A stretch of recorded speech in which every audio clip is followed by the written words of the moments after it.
On considère une fonction f qui est définie de R dans R, mais dont la définition dépend de l'intervalle. Si x est plus petit que 1, f de x est défini par x. Si x est compris entre 1 et 4, f de x est défini par x carré. Et si x est plus grand que 4, f de x est défini par 8 racine de x. La première question, c'était de dessiner le graphe de x. Alors, on dessine chacune des portions de graphe qui correspond à chacun des intervalles. Pour la première partie, on a en fait une fonction affine, d'accord, donc une portion de droite. Ensuite, on a une branche de parabole et ensuite une autre branche de parabole, mais dans l'autre sens. Il faut faire attention sur ce dessin, je n'ai pas choisi un repère orthonormé. Alors, la deuxième question, c'est est-ce que f est continu? Alors, sur le graphe, on a quand même l'impression que f est continu, et c'est ce qu'on va montrer. Alors, tout d'abord, on va regarder ce qui se passe là où il n'y a pas de problème. En fait, vu la définition de f est continue sur chacun des intervalles où elle est définie individuellement. Donc, elle est définie et continue par x sur moins l'infini 1. Donc, x est bien une fonction continue. Elle est aussi continue, comme elle est définie par x carré sur l'intervalle ouvert 1, 4. Et comme elle est définie par 8 racines de x et que la racine carrée est une fonction continue, elle est aussi continue sur l'intervalle ouvert 4 plus l'infini. Maintenant, ce qui va nous intéresser, c'est ce qui se passe là où on recolle les intervalles. Donc, ce qui se passe en 1 et en 4. Alors, on va regarder le problème en x égale 1. Qu'est-ce qui se passe? Alors, on va regarder des deux côtés de 1. Si x est plus petit que 1, on sait qu'à ce moment-là, f de x est défini par x. Et donc, quand x va tendre vers 1 tout en restant plus petit que 1, clairement, cette fonction-là, ça tend vers 1. Qu'est-ce qui se passe si x est plus grand que 1? À ce moment-là, f de x, on considère juste compris plus grand que 1, donc on va le considérer compris entre 1 et 4. F de x est défini par x carré, et ça tend, quand x tend vers 1, x étant plus grand que 1, ça tend aussi vers 1. Donc on a bien que f a pour limite 1 en x égale 1, qui est aussi la valeur f de 1, qui est égale à 1. Donc f est bien continu en 1. On a aussi un problème en x égale 4, et le même raisonnement conduirait à ce que f est continu en x égale 4. On a maintenant une fonction f de R dans R qui est continue en tout point, donc la fonction f est bien une fonction continue. Dans la dernière question, on souhaite savoir si f est bijective. Alors, en regardant le graphe, on a déjà une idée de la réponse. En effet, à chaque valeur de l'ensemble d'arrivée, on associe un unique antécédent. Alors, voyons voir ce que donnent les calculs. Alors, on a défini f sur chacun des intervalles, et on va trouver la bijection réciproque sur chacun de ces intervalles. Alors, sur moins l'infini 1, la fonction f est définie par x, on associe x. D'accord? Alors, l'ensemble d'arrivée de cette fonction, c'est moins l'infini 1. Qu'est-ce que c'est que la réciproque? C'est prendre un élément de l'ensemble d'arrivée et lui trouver quel va être son antécédent. Alors ici, clairement, l'antécédent, c'est y.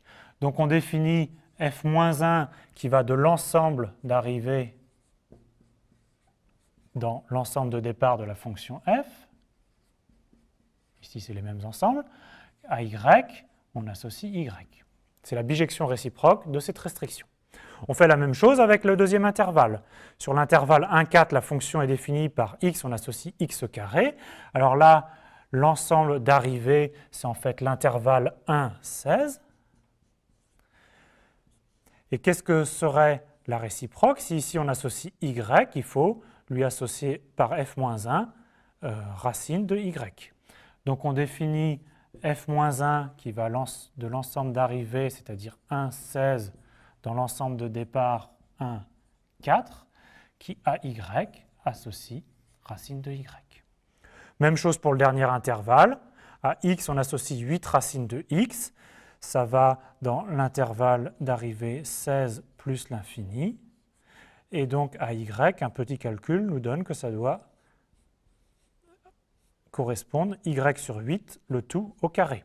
Et donc on pose f-1 qui va de 16 plus l'infini dans 4 plus l'infini.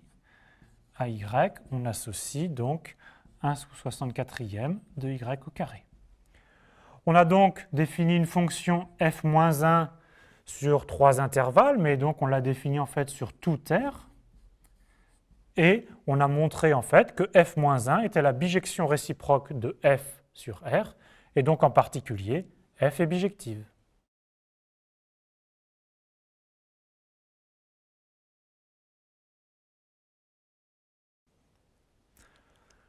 Une notion importante, c'est le graphe d'une fonction. Donc pour une fonction f définie d'un intervalle i dans l'ensemble des réels, on associe son graphe, gamma. C'est l'ensemble des points du plan du type x, f de x, pour tous les points x de l'intervalle.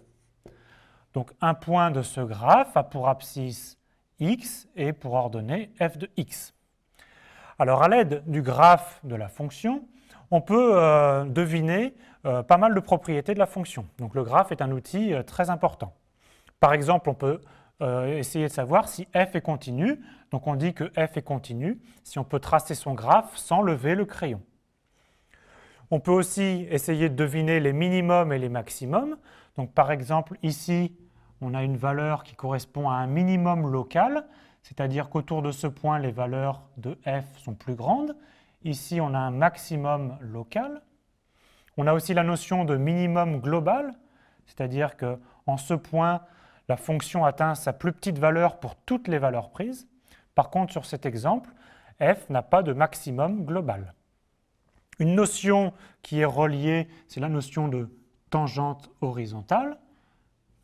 Donc, si la fonction est dérivable, ça correspond aussi à des points où la dérivée s'annule.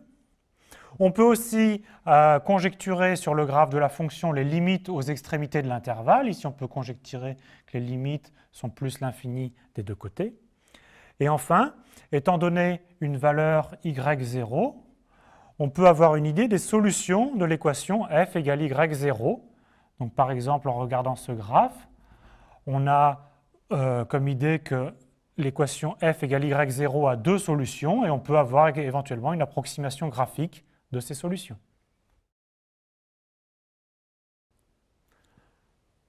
Une remarque pour conclure, si on connaît le graphe d'une fonction f et que cette fonction f est bijective, alors pour trouver le graphe de la fonction f-1, il suffit de prendre le symétrique par rapport à la première bisectrice d'équation y égale x. Par exemple, on sait que la fonction exponentielle est bijective sur R. Donc on prend son symétrique par rapport à cette première bisectrice d'équation y égale x et on trouve le graphe de la fonction logarithme.